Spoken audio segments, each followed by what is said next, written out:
Olá, a guerra entre Israel e o grupo terrorista Movimento de Resistência Islâmica, o Hamas e aliados, completa 100 dias neste domingo, sem qualquer perspectiva de paz. No momento, é mais provável uma ampliação do conflito.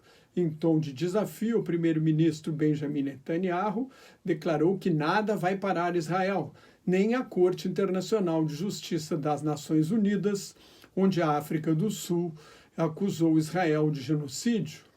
O chefe de governo de Israel tem interesse em prolongar a guerra para não cair e não ter de enfrentar 3 processos por fraude, corrupção e abuso de poder que podem levá-lo para a cadeia. Netanyahu também quer enfraquecer o presidente Joe Biden e torce pela reeleição de Donald Trump, seu aliado incondicional. Biden não tem influência sobre nenhum dos dois lados da guerra.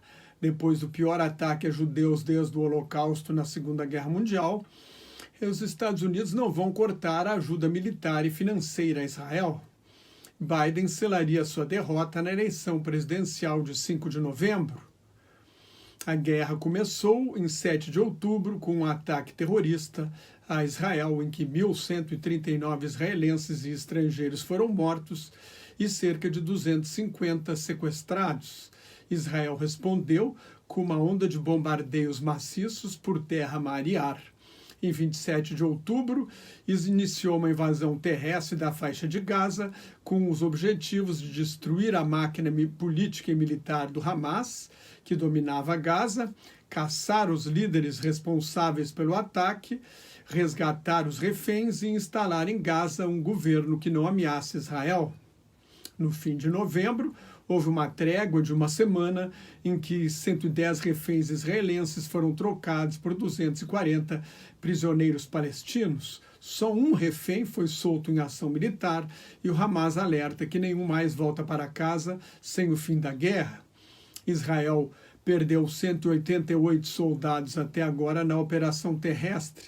Pelo menos 79 jornalistas foram mortos, de acordo com o Comitê de Proteção a Jornalistas, 120 de acordo com Hamas. É a guerra mais mortal para jornalistas, considerando o número de mortes no tempo do conflito.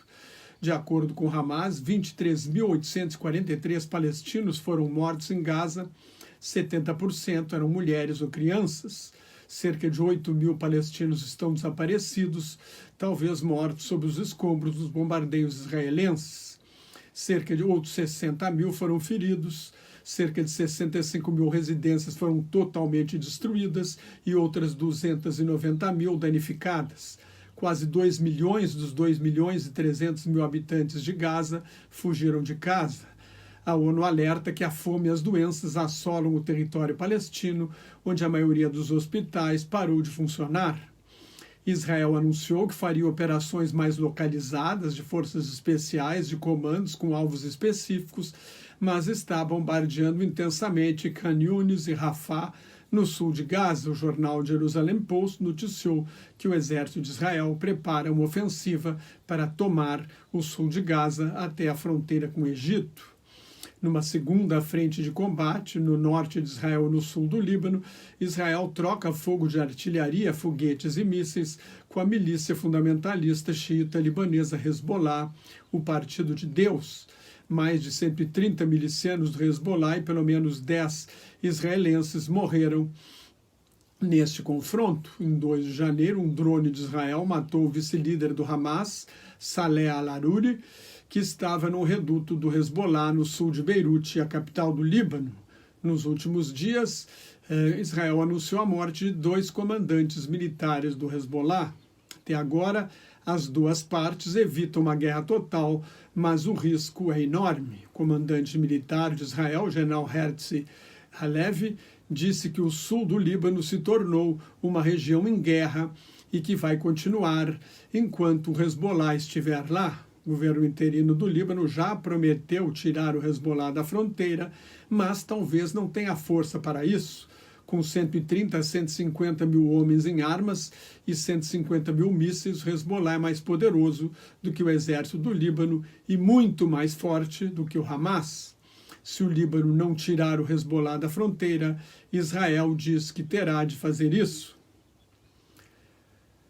No Natal, Israel matou em Damasco, a capital da Síria, o general Saed Havi Mousavi, oficial de ligação da Guarda Revolucionária do Irã com a ditadura de Bashar Assad, o presidente da Síria. Numa terceira frente de guerra, cerca de 330 palestinos foram mortos na Cisjordânia ocupada, onde aumentaram as ações terroristas dos colonos israelenses.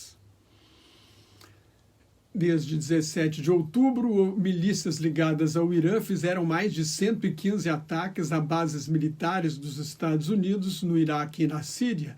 Mais de 30 milicianos e o comandante do movimento Nujaba, o movimento dos nobres do Partido de Deus, morreram nos contra-ataques norte-americanos.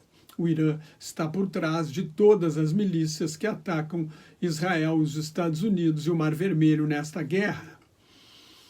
A outra frente de guerra é o Mar Vermelho, onde os rebeldes hutis, xiitas, zaiditas, apoiados e financiados e armados pelo Irã na guerra civil do Iêmen, dominam 80% do território, dominam um território onde está 80% da população do Iêmen. Os hutis atacaram pelo menos 27 vezes navios cargueiros sob o pretexto de solidariedade ao povo palestino. O lema dos hutis é morte aos Estados Unidos, morte a Israel, maldição aos judeus, vitória ao Islã. Na madrugada de sábado, os Estados Unidos bombardearam pela segunda vez posições dos hutis em território iemenita. Os hutis tomaram o poder no Iêmen em setembro de 2014. O principal alvo desta vez teria sido um radar em Sanaa, a capital do Iêmen. Um dia antes, na noite de quinta para sexta-feira, os Estados Unidos e o Reino Unido dispararam 150 bombas e mísseis contra 30 alvos hutis no primeiro ataque ao território do Iêmen. O presidente Joe Biden ameaçou com novos bombardeios se não cessarem os ataques no Mar Vermelho. Como os hutis resistiram a 8 anos de intervenção militar da Arábia Saudita e aliados com bombardeios maciços na guerra civil do Iêmen, é improvável que parem de atacar. O objetivo dos Estados Unidos é reduzir a capacidade ofensiva dos hutis, que têm mísseis com alcance de 1.900 quilômetros, podendo atingir Israel. Além de navios cargueiros, eles ameaçam atacar navios de guerra dos Estados Unidos e aliados no Mar Vermelho. Já tentaram fazer um ataque, foi frustrado pelas defesas que os navios de guerra modernos têm. É mais provável que os Estados Unidos e os hutis fiquem nesse duelo de ataque e contra-ataque, sem escalar o conflito. Os hutis podem atacar aliados dos Estados Unidos no Oriente Médio. Em 2019, reivindicaram a autoria de um ataque contra instalações de petróleo da Arábia Saudita. Agora não devem abandonar o cessar-fogo negociado no fim do ano passado com os sauditas, que pediram moderação aos dois lados depois dos bombardeios dos Estados Unidos e do Reino Unido. O Iêmen fica no sudoeste da Península Arábica, onde está o Estreito de Bab el-Mandeb, Portão das Lágrimas em árabe, que liga o Mar Vermelho ao Golfo de Aden e ao Oceano Índico. Por ali passam 12% do comércio internacional e 40% das exportações de petróleo. Se os hutis bloquearem a navegação no Mar Vermelho, os navios que vão da Europa para a Ásia e vice-versa terão de dar a volta pelo sul da África, aumentando a viagem em 10 a 14 dias e o custo do frete em até 175%. Em seu último relatório sobre perspectivas econômicas para o mundo, o Banco Mundial alerta que a crise no Oriente Médio, como a guerra na Ucrânia, criou mais riscos. A escalada de conflitos pode levar ao aumento dos preços da energia, com implicações mais amplas para a atividade global e a inflação. Outros riscos incluem estresse financeiro relacionado a taxas de juros reais, inflação persistente, crescimento mais fraco do que o esperado na China e maior fragmentação comercial e desastres relacionados à mudança climática. O Banco Mundial acrescenta que os recentes ataques a navios comerciais do Mar Vermelho perturbam as principais rotas de navegação, afetam as redes de abastecimento e aumentam as probabilidade de gargalos inflacionários.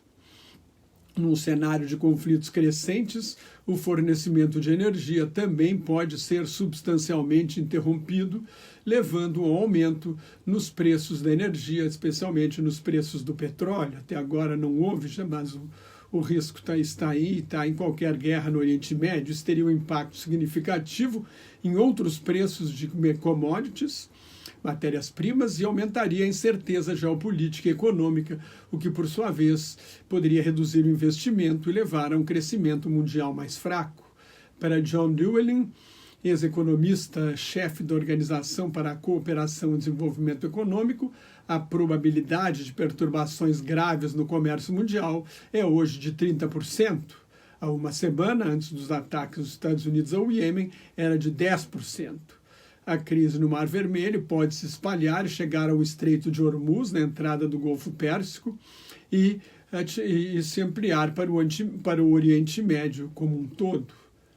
Numa manifestação de cerca de 100 colonos da Cisjordânia perto da faixa de Gaza, com a presença de deputados extremistas, eles prometeram recolonizar Gaza, de onde o então primeiro-ministro Ariel Sharon retirou as forças de Israel e removeu os assentamentos em 2005.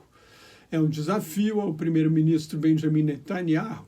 Na véspera da audiência no Tribunal Internacional de Justiça da ONU, em que a África do Sul acusa Israel de genocídio, Netanyahu afirmou que Israel não pretende ocupar Gaza por longo tempo, nem recolonizar o território, nem expulsar a maioria da população palestina. Mas os colonos, muitos são extremistas religiosos, querem tomar para Israel todo o território histórico da Palestina, acabando com qualquer chance de criação de uma pátria para o povo palestino, a única maneira de chegar à paz nesta guerra sem fim. Colonos, soldados, políticos e artistas defenderam durante a manifestação a recolonização de Gaza. A ocupação e a colonização de territórios conquistados em guerra são ilegais à luz do direito internacional. Os colonos sabem que para criar um Estado nacional palestino, como querem os Estados Unidos, a Europa, o mundo árabe e o sul global de modo geral, será preciso remover pelo menos parte das colônias de uma terra que eles acreditam que lhes foi dada por Deus. A Alemanha anunciou que vai apoiar Israel no caso aberto pela África do Sul na Corte Internacional de Justiça.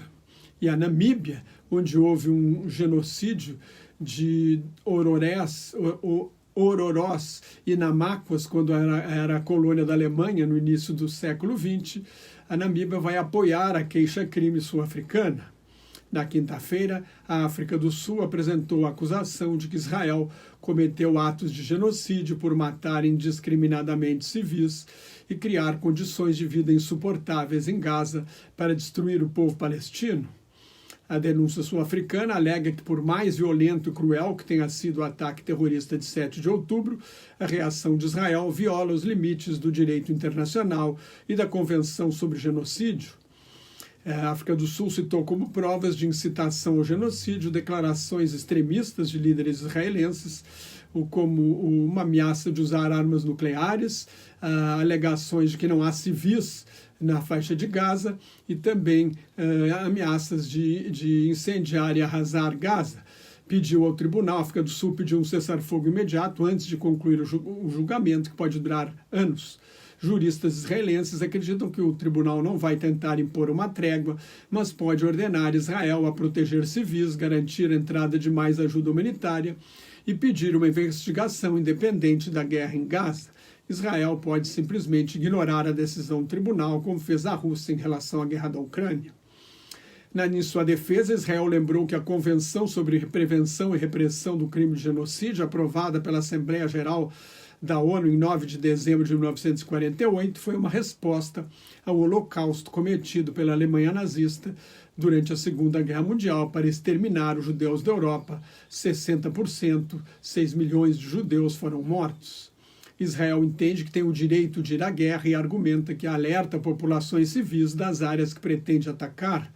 e que a reclamação da África do Sul deprecia e banaliza o termo genocídio, que significa a intenção de destruir, no todo ou em parte, um grupo nacional, étnico, racial ou religioso. A África do Sul fez a denúncia num ano eleitoral em que o Congresso Nacional Africano corre o risco de perder a maioria na Assembleia Nacional pela primeira vez desde o fim do regime segregacionista da minoria branca, do apartheid, em 1994. No início do ano, a África do Sul, no início deste ano, a África do Sul recebeu o general sudanês Mohamed Dagalo, acusado pelo genocídio de Darfur, e um dos líderes da atual guerra civil no Sudão. O processo é uma jogada contra a ordem internacional liberal do Ocidente, teve o apoio de 14 países, inclusive o Brasil. Em carta ao ministro das Relações Exteriores, embaixador Mauro Vieira, o ex-ministro Celso Laffer, que é judeu, criticou a decisão do governo Lula sob o argumento de que que o processo da África do Sul é uma instrumentalização do direito internacional para minar o direito de existência de Israel, que é o objetivo maior do Hamas, destruir Israel. Isso vai contra a tradição diplomática da diplomacia brasileira, que repudia o uso da força e tenta desdramatizar os conflitos internacionais para afastar os aspectos emocionais em busca da racionalidade, para negociar soluções pacíficas. A tradição da diplomacia brasileira é não tomar partido e manter equidistância para ter condições de atuar como mediadora, posição assumida, por exemplo, em relação aos conflitos na Ucrânia e na Venezuela. Na sexta-feira, centenas de manifestantes exigiram a libertação dos reféns diante da sede da ONU em Nova York. Em Washington, Londres e Paris, houve manifestações neste fim de semana pedindo o fim da guerra. Este é o maior ano eleitoral da história. Metade da população mundial em idade de votar vai às urnas. E neste sábado, houve a primeira eleição importante em Taiwan. O vice-presidente Lai Ching-te foi eleito o novo presidente de Taiwan, a ilha que a China considera uma província rebelde e ameaça invadir se declarar a independência. É a terceira vitória consecutiva do Partido Democrático Progressista, que defende a soberania de Taiwan e rejeita a unificação de uma República Popular da China. Serão mais 4 anos de tensão. Se a ilha declarar independência, a China invade e os Estados Unidos prometem defender Taiwan.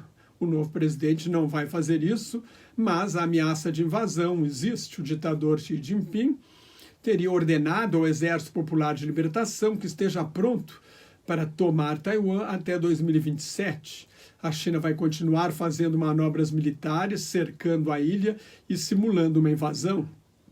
Taiwan fabrica a metade dos microprocessadores do mundo, mas o risco maior é de uma guerra entre os Estados Unidos e a China, que seria provavelmente uma guerra nuclear.